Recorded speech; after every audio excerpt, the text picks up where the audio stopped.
Mothlight was funded by Northwest Arts, with support from the University of Central Lancashire, to produce a sculptural video piece featuring computer-animated moth flight sequences to be displayed on solar-powered video monitors.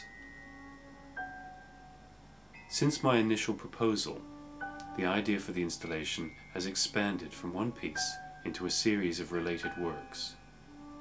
This approach has evolved out of my realization that the form I have conceived for Mothlight has the potential for numerous variations, and I felt it important to explore these ideas through the development of a series of related works which would take shape as variations on a theme.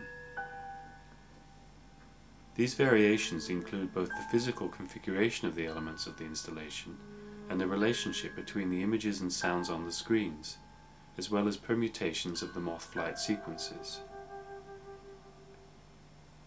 The term bug in the system was coined in 1945 to describe problems associated with computer programming.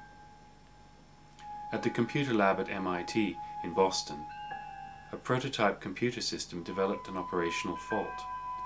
Because the room-sized machine's electronic valves needed to be kept cool during the long hours of calculation, all the windows in the lab housing the machine were kept open. During the night, flying insects had entered the room, adversely affecting the operation of the computer. The engineer's log for that particular day includes a description of the fault as being due to bugs in the apparatus, and even included the insect in question, a moth, which was carefully preserved between the pages. The flying insects in Mothlight are computer-generated, themselves the product of a computer program, intentionally making an ironic reference to this bit of scientific history, and alluding to the uneasy relationship between the natural world and the technological. My decision to produce a computer-generated artificial moth was influenced by this story, but it was also in keeping with earlier works. My interest in the relationship between technology and nature is a major concern. In Mothlight, the use of renewable resources is subversive.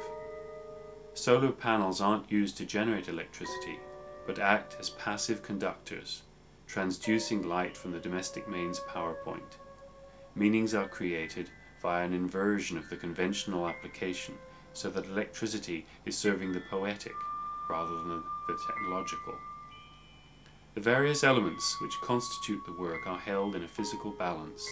The solar panels, the illuminating lamps, the video screens are arranged in a delicate counterbalance so that the physical balance echoes the conceptual balance of the interrelated elements.